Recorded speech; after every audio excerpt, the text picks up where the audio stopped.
Me llamo Maximilian Vogel. Tengo 23 años y hasta hace poco era un estudiante universitario en Berlín. Pero decir que sigo siendo el mismo sería una mentira. Lo que me sucedió lo cambió todo, destruyó todo lo que era y dejó en mi lugar solo un fragmento, un eco que vaga por las calles de una ciudad que ya no reconozco.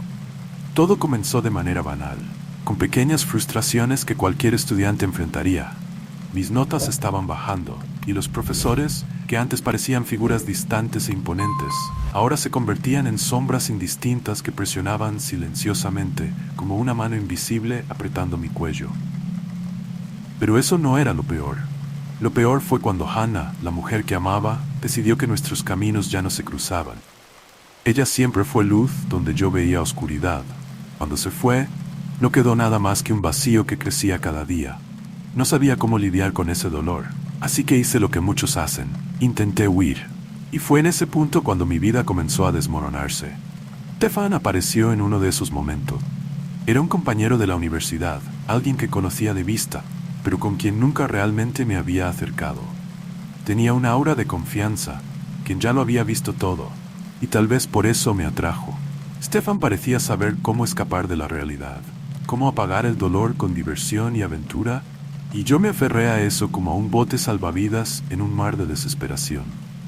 Fue él quien me presentó al mundo de las fiestas clandestinas en Berlín, lugares donde la música ensordecedora apagaba cualquier pensamiento, donde las luces parpadeantes convertían el tiempo en algo irreal, y donde las drogas circulaban como monedas. Al principio todo parecía un juego, una forma de escapar del peso que llevaba. Pero pronto el juego se convirtió en una necesidad. Una búsqueda constante por algo más fuerte, más profundo, más letal. Las calles de Kreuzberg y Friedrichshain se convirtieron en mi nuevo hogar. Allí, la noche era eterna y el día una ofensa. Conocía personas que vivían al margen de la sociedad, que se alimentaban de los excesos y despreciaban la moral. Y en una de esas noches, cuando la realidad ya era una mancha indistinta, escuché hablar de un lugar en lo profundo de Internet, donde se podía encontrar cualquier cosa. Cosas que nadie debería buscar. Stefan, por supuesto, sabía cómo llegar allí. Era el tipo de persona que siempre sabía dónde estaban las puertas prohibidas y cómo abrirlas. Accedimos juntos a esas profundidades digitales, donde el anonimato era una regla sagrada y lo prohibido estaba a la venta. Cada clic nos llevaba más lejos, alejándonos de la realidad. Y fue allí, en esa oscuridad virtual, que encontré that pensée urgent her heart. Era un mensaje simple, casi inofensivo, producto de alta calidad, entrega discreta, solo encuentros personales. Una imagen acompañaba el texto, mostrando solo una silueta indistinta, envuelta en sombra. Sabía que debía ignorar eso, pero la curiosidad y el deseo por algo más fuerte eran más poderosos. Me puse en contacto. El encuentro fue fijado para una tarde nublada en el Tiergarten, uno de los parques más antiguos de Berlín. Siempre me había gustado ese lugar, un refugio verde en medio del caos urbano. Pero ese día todo parecía diferente. Los árboles parecían más altos, los caminos más oscuros, y el aire estaba cargado con algo que no pude identificar de inmediato, algo que me erizó la piel y me hizo desear no haber salido de casa. A pesar del miedo creciente, continué. Caminé entre los árboles, escuchando solo el sonido amortiguado de mis pasos sobre la tierra y las hojas secas. Cada curva, cada bifurcación parecía llevarme más adentro de un laberinto del que no podía escapar. Finalmente, vi una figura a lo lejos. Estaba apoyada contra un viejo árbol, casi fusionada con las sombras a su alrededor. Algo dentro de mí sabía que eso era peligroso, pero el miedo fue superado por la necesidad. Me acerqué. Fue entonces cuando me di cuenta de que no estaba solo. Junto a él había un hombre más pequeño, pero robusto, con una expresión que nunca olvidaría. Sostenía algo que brillaba con la débil luz de la tarde. No pude identificar el objeto, pero sabía que estaba en peligro. Pero ya era demasiado tarde para retroceder. Ya había caído en la trampa. ¿Eres Vogel?, preguntó el hombre más alto, con una voz profunda y áspera, como si viniera de un abismo. Solo asentí, incapaz de encontrar mi voz. Extendió la mano, y yo, temblando, le entregué el sobre con el dinero. Pero algo salió mal. Tal vez fue el miedo en mis ojos, la vacilación en mis movimientos, pero algo hizo que esos hombres decidieran que no saldría de ese encuentro ileso. El cómplice fue el primero en atacarme, un golpe seco en el estómago que me dejó sin aliento. Intenté gritar, pero el sonido salió como un gemido sofocado. Me tiraron al suelo y comenzaron a golpearme, golpes que venían de todas las direcciones. El dolor físico era insoportable, pero el miedo inminente de morir allí, en ese parque oscuro, era aún peor. Y entonces todo se oscureció. Cuando recobré la conciencia, el sol ya se había puesto, reemplazado por un cielo nocturno estrellado, pero nada en el parque parecía acogedor. Estaba solo, herido y perdido. Los árboles que antes eran majestuosos, ahora parecían amenazantes, como gigantes de madera que susurraban conspiraciones entre ellos. El parque, que conocía tan bien, se había transformado en una pesadilla viviente, un laberinto de sombras y silencio mortal. Intenté levantarme, pero mi cuerpo protestó. El dolor era insoportable, irradiando desde mi estómago y el lado de mi cabeza, donde me habían golpeado con más fuerza. Tragué el pánico que subía por mi garganta y me obligué a caminar, cojeando en dirección a la salida. Parecía nunca acercarse.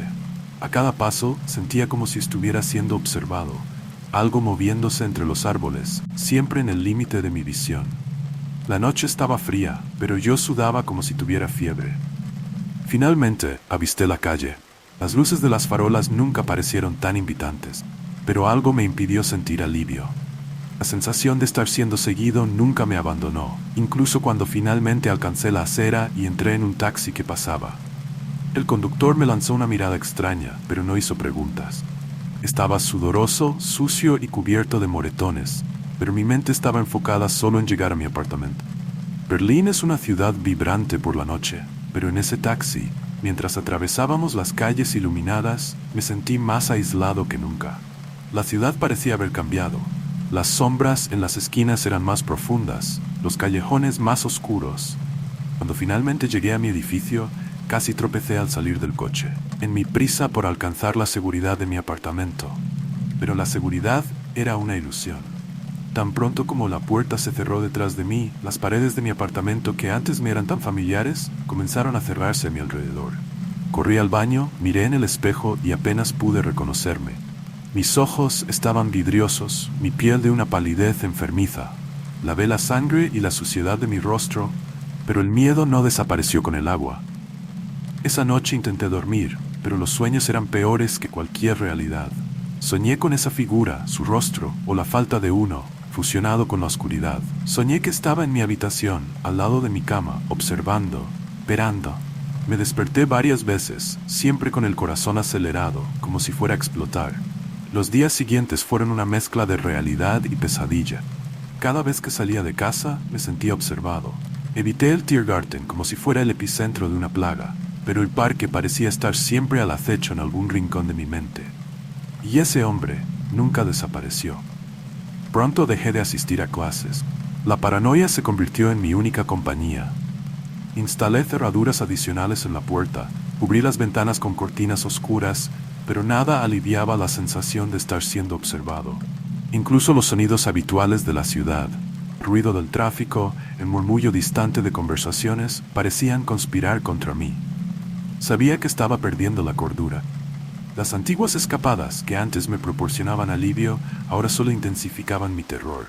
Cada recuerdo me arrastraba más profundo en un abismo de miedo y paranoia. Las alucinaciones se volvieron más frecuentes. Veía al hombre que me perseguía, sentía su presencia en cada sombra que cruzaba mi camino. Una noche particularmente terrible, tuve la certeza de que estaba dentro de mi apartamento. La sensación era tan real que me escondí en el armario, sujetando con fuerza un cuchillo de cocina, listo para defenderme si venía a buscarme. Pasé horas allí, temblando y sudando, hasta que finalmente el cansancio me venció y me quedé dormido. Cuando desperté, todavía estaba dentro del armario, la luz del sol filtrándose por las rendijas. El cuchillo estaba firmemente sujeto en mi mano, pero sabía que no podía continuar así. Estaba perdiendo la cabeza, pero peor aún, estaba perdiendo las ganas de vivir. En ese momento, me di cuenta de que ese hombre, o lo que fuera, ya había ganado. No necesitaba destruirme físicamente. Ya había destruido todo lo que yo era. Mi cuerpo todavía estaba vivo, pero mi mente estaba en ruinas, atormentada por un miedo que nunca desaparecería. La sombra que había lanzado sobre mí nunca se disiparía, incluso cuando el sol brillaba. Y sabía, con una certeza terrible, que la oscuridad del Tiergarten siempre estaría allí, esperando, observando, lista para terminar lo que había comenzado. Los días que siguieron fueron un borrón de dolor y desesperación. Apenas salía de mi apartamento, temiendo lo que podría encontrar afuera, o quién podría estar esperándome. Las noches eran las peores. El silencio se volvía insoportable. Cada ruido parecía amplificado, cada sombra más amenazante. Siempre, en algún lugar en el fondo de mi mente, sabía que él estaba allí, observando. Intenté encontrar alguna forma de escapar de esa espiral de paranoia y terror. Pensé en buscar ayuda, hablar con alguien, pero ¿cómo explicar lo que estaba sucediendo? ¿Cómo describir un miedo tan profundo, tan visceral? Parecía devorar todo a mi alrededor. La gente me vería como loco, y tal vez tenían razón, pero sabía, en algún nivel, que no estaba loco. Algo real me estaba persiguiendo, algo que no podía comprender, pero que estaba decidido a destruirme. Un día, en un intento desesperado de huir de esa espiral, decidí que debía salir de Berlín. Tal vez pensé, si me alejaba de ese lugar, de esos recuerdos, podría recuperar un poco de mi cordura. Compré un billete de tren para Madrid, en España, sin pensar mucho en las consecuencias. Solo quería distancia, quería olvidar. Llegar a Madrid fue como entrar en otro mundo. El calor de la ciudad, la vibrante vida en las calles, todo era diferente de la fría Berlín que había dejado atrás. Pero aún así, la sensación de ser observado no me abandonaba. Las sombras en las calles españolas parecían más profundas y los callejones más oscuros. Me sentía fuera de lugar, un extranjero no solo en un país diferente, sino en mi propia piel. Encontré un pequeño apartamento en Malasaña, un barrio antiguo de Madrid, conocido por sus calles estrechas y su historia de resistencia cultural. El apartamento era simple, pero acogedor, y pensé que tal vez podría comenzar de nuevo allí. Intenté mezclarse, aprender el idioma, participar en la vida a mi alrededor, pero la oscuridad que llevaba conmigo no se disipaba. Las noches en Madrid empezaron a parecerse a las de Berlín. Las sombras parecían alargarse, y la sensación de ser vigilado crecía. Comencé a ver a ese hombre en todas partes, o al menos eso me hacía creer mi cerebro. Caminando por las calles, lo veía a lo lejos, bajo una farola, en la esquina de un edificio antiguo, siempre en el límite de mi visión. Sabía que estaba allí para recordarme que no podía escapar. Mi rutina se convirtió en un ciclo vicioso de miedo e intento de escape. Durante el día, evitaba salir, prefiriendo la seguridad relativa de mi apartamento. Pero incluso allí, no me sentía seguro. El edificio era antiguo, y los ruidos que venían de las tuberías y de las vigas de madera me hacían pensar que alguien, o algo, se estaba moviendo por los pasillos, siempre al acecho. Las ventanas, que antes dejaban entrar la cálida luz del sol español, ahora parecían portales hacia algo siniestro, algo que no quería ver. Una noche el terror alcanzó su punto máximo. Estaba acostado en la cama, luchando contra el sueño, cuando escuché un sonido proveniente de la sala de estar. Un sonido débil, pero distintivo, como pasos ligeros en el suelo de madera. Me quedé paralizado, mi corazón latiendo tan fuerte que parecía que iba a explotar en el pecho. La sensación de que algo estaba mal se volvió insoportable. Lentamente me levanté y agarré el cuchillo que tenía al lado de la cama, el mismo que había traído de Berlín, como si pudiera protegerme. Caminé hacia la sala de estar, cada paso mío resonando en el pequeño espacio. La puerta estaba entreabierta y pude ver un poco de la sala iluminada por la débil luz de la calle que entraba por las persianas. El sonido se detuvo y por un momento pensé que tal vez estaba imaginando cosas, que tal vez era otra manifestación de mi paranoia. Pero cuando empujé la puerta, mi sangre se heló. Allí, en el medio de la sala, había un hombre. No un extraño, sino Stefan, el amigo que me había llevado por este camino de destrucción. Estaba de espaldas a mí, inmóvil, como si estuviera esperando algo. Mi corazón pareció detenerse mientras intentaba procesar lo que estaba viendo. ¿Cómo me había encontrado? ¿Qué estaba haciendo allí? ¿Stefan? Mi voz salió como un susurro, llena de miedo y confusión. No respondió. Lentamente se giró hacia mí, y lo que vi casi me hizo desmayar. El rostro de Stefan estaba desfigurado, como si hubiera sido moldeado por manos invisibles en algo grotesco e irreconocible. Sus ojos estaban vacíos, sin vida, pero de alguna manera aún me observaban con una intensidad que hizo que mi piel se erizara. «No puedes huir, Max». Su voz no era la que conocía, estaba distorsionada, cargada de algo antiguo y maligno. «Nunca podrás». Antes de que pudiera reaccionar, Stefan dio un paso adelante, y en un movimiento rápido el mundo a mi alrededor pareció desintegrarse. La sala comenzó a girar, las paredes se doblaron sobre sí mismas, y una oscuridad densa, casi palpable, comenzó a engullirlo todo. Grité, pero el sonido no salía, sofocado por la oscuridad que ahora me envolvía. Entonces, todo se detuvo. Desperté en el suelo de mi sala, el cuchillo todavía en mi mano, pero Stefan había desaparecido. El apartamento estaba en silencio, excepto por el sonido distante del tráfico nocturno de Madrid. No sabía cuánto tiempo había pasado, pero sabía que eso no había sido un sueño. No del todo. Algo me estaba persiguiendo, algo que había tomado la forma de Stefan, o tal vez siempre había sido él. Estaba atrapado en una pesadilla de la que no podía despertar. Después de esa noche, decidí que no podía seguir así. Necesitaba respuestas, necesitaba entender lo que estaba sucediendo conmigo, o terminaría volviéndome loco de verdad. Comencé a investigar, a buscar cualquier pista que pudiera ayudarme. Visité iglesias antiguas, hablé con sacerdotes y místicos, busqué libros de ocultismo, pero nada parecía tener sentido. Todos hablaban en círculos, ofreciendo consejos vagos sobre protección espiritual y exorcismos, pero nada que realmente pudiera ayudarme. Fue durante una de esas búsquedas que encontré a un viejo profesor de teología en la Universidad Complutense de Madrid. Era un hombre mayor, con una vasta colección de libros sobre lo sobrenatural y una mente aguda a pesar de su avanzada edad. Le conté mi historia, esperando ser descartado como loco, pero escuchó todo con una expresión seria. «Has traído algo contigo, joven», dijo después de una larga pausa. «Algo que no pertenece a este mundo». Le pregunté qué quería decir, pero su respuesta fue vaga. Hablando de espíritus antiguos, sombras que se aferran a almas vulnerables y rituales que abren puertas que nunca deberían ser abiertas. Mencionó un ritual en particular, algo llamado el laberinto de sombras, que, según él, podría explicar lo que estaba sucediendo conmigo. Era un antiguo rito usado para invocar entidades oscuras, atrapándolas en un laberinto de oscuridad dentro de la mente del invocador. El problema, dijo, es que a esas entidades no les gusta ser invocadas. Y una vez que están dentro de ti, solo hay dos salidas, o las expulsas o te consumen.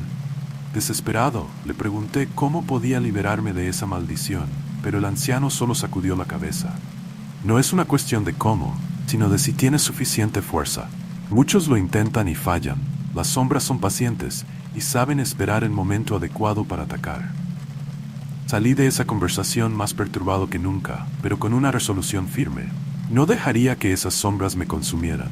Comencé a prepararme, estudiando todo lo que podía sobre rituales de purificación y exorcismos, tratando de fortalecerme mentalmente para lo que estaba por venir. La noche en que decidí enfrentar lo que estaba dentro de mí fue la más larga de mi vida. Encendí velas alrededor del apartamento, tracé símbolos de protección y comencé a recitar las oraciones y encantamientos que había aprendido. Mientras lo hacía, la oscuridad en el apartamento comenzó a intensificarse, como si estuviera reaccionando a mi intento de expulsarla. La figura de Stefan apareció de nuevo, pero esta vez estaba listo. Sostuve el cuchillo con firmeza y seguí recitando las palabras, ignorando los susurros amenazantes que resonaban a mi alrededor. La oscuridad parecía moverse, intentando envolverme, pero mantuve el foco, negándome a ceder al miedo. La batalla fue mental, una lucha de voluntades. A cada paso que daba, la figura de Stefan se distorsionaba, su forma cambiando, volviéndose algo monstruoso, una personificación de las sombras que me perseguían. Pero no me detuve. Seguí luchando, enfrentando cada miedo, cada recuerdo doloroso, cada pedazo de mi alma que había sido corrompido. Finalmente hubo un momento de silencio absoluto, como si el mundo entero hubiera dejado de respirar.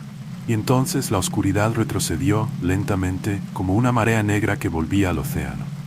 La figura de Stefan desapareció, disolviéndose en la nada, y las sombras que habían dominado el apartamento se disiparon.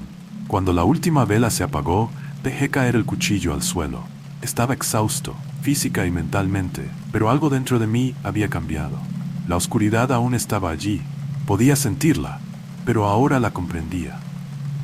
Sabía que siempre sería parte de mí, una sombra que nunca podría erradicar completamente, pero que ahora podía controlar.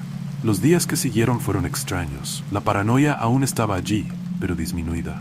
Las sombras no parecían tan amenazantes, y la figura de Stefan nunca volvió a aparecer. Madrid comenzó a parecerse a una ciudad normal de nuevo, llena de vida y luz, y yo comencé a vivir, realmente vivir, por primera vez en meses. Sin embargo, sé que nunca podré olvidar lo que sucedió. Esa oscuridad, esas sombras, son parte de mí, y siempre lo serán. Lo que vi y viví me marcó para siempre, y sé que siempre tendré que estar vigilante para que la oscuridad nunca vuelva a consumirme. Ahora, cuando camino por las calles de Madrid, veo las sombras de manera diferente.